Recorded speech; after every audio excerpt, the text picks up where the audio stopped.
And on this subject of learning and teaching, right? You've it has been more than 2 decades since you came to the US, right?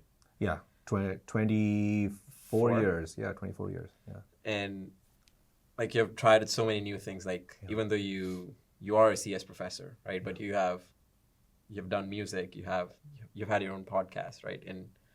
And you mentioned that it taught you a lot of things. And the fact that you mentioned that making a music video about the algorithm and how it was helping students learn it better, right?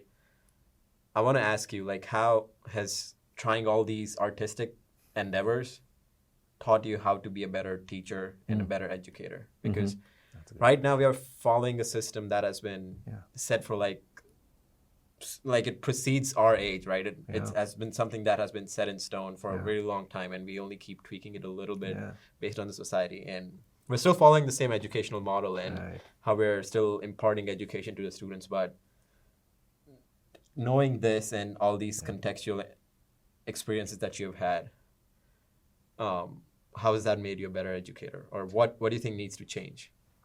I think you're right. That's a really good question. And you phrased it very beautifully as well. I think a lot of the default way of teaching, not just in universities, but also in schools and everywhere else, is a very one-way way of teaching. Sometimes it's unavoidable because the class is very large.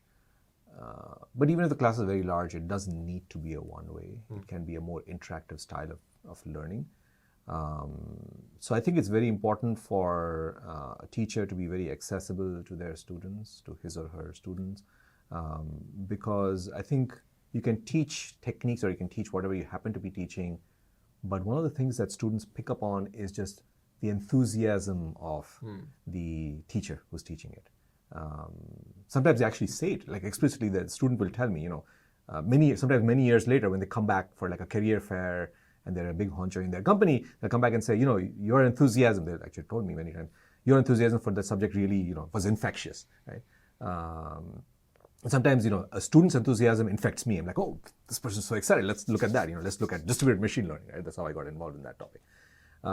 So I think, and this is kind of one of the things that we missed during the pandemic era, because if you're in the two-dimensional Zoom world, you cannot infect COVID over the Zoom, but you also cannot infect enthusiasm as effectively over Zoom. You have to be in person for infecting enthusiasm. So I think that's part of what is missed. And then the second thing is that I think just in the pedagogical style, how we teach things, whether it's in class or whether you're teaching a colleague the ropes, or whether you're teaching yourself, you're teaching yourself. You're the teacher. You're also the student. That's also, you have to be gentle with yourself, right? Or whether you're teaching a parent how to use a mobile device. I bought my mom an iPad. How do I teach her how to do this? She's much older than I am. She doesn't know how to use it. All of the experiences, I think it's very important to learn how to effectively kind of be in the moment, right? And not like always think of, okay, here is the end goal. Here is what I need to do by the end of lecture today, or here is what I would like to happen in the next 10 minutes. No, like just be in the moment, right? I think that's really, really important, right? So that's part of what, like, if your listeners and viewers who practice meditation, this is what meditation also teaches. Like being in the moment, being in the present moment is really, really important. Right? And I think that's true of teaching as well. It's certainly true of teaching technical topics, because I've experienced this and I've heard other colleagues here and elsewhere tell me this, that you're giving a lecture which you've given a gazillion times before, and then a student asks you a question and you go, I've never thought of that question. Or in the middle of a sentence, you're like, wait, that's not the real reason.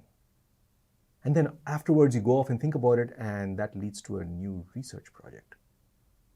That's part of why we teach, right? So not everything is set in stone, right? There's a particular way of building a building, but that's not the only way of building a building. There are many different ways. So you could be describing a way and you might say, oh, I don't know why these two joists fit this way. They could fit a slightly different way, right? Or I could be using different materials for it. So that's partly what also teaching teaches you, right? So I mentioned, teaching a parent an iPad, how to use a mobile device. Actually, taught my mom a couple of years ago to use just some very basic banking apps. She lives in India, so I taught her how to use basic banking apps. And as I'm doing that, I can feel like a little bit of impatience in me. It's like, why doesn't she get this? Like, I answered this question yesterday. Why did you get, so it's the same thing. But then as I'm doing that, I'm thinking, like I forget things oftentimes, like, stuff that I did. How do I remember it?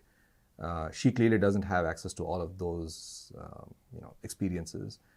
But also, I'm her, and I'm everyone else who has this experience. So I think empathizing more with students and what they're going through is also kind of part of the teacher's role. It's becoming harder now because in this country, certainly because certainly in school teachers are paid very little, and that makes it very hard for them to think of their job as something that they enjoy. Professors in universities are paid better, though we are still paid below the market rate just because we have tenure, so we are paid below the market rate, right? So any one of us faculty could go to industry and be paid significantly more than what we are paid here. So we are not here for the salary, for the money, right?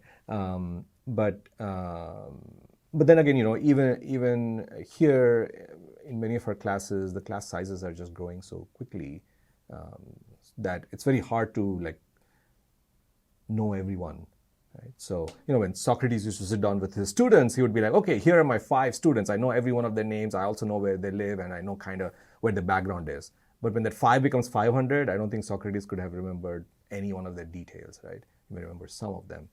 And that's not very democratic, right? So you want to be accessible to all of your students, no matter what their backgrounds and no matter what their level of learning is. So that's a challenge. I think that's a continuous challenge that all of us faculty face. We talk about it oftentimes. But it's certainly something that again, like what I was saying earlier, I could not have predicted that, this is what I would be saying about teaching when I first started in this job, like 18, 19 years ago. But it's something that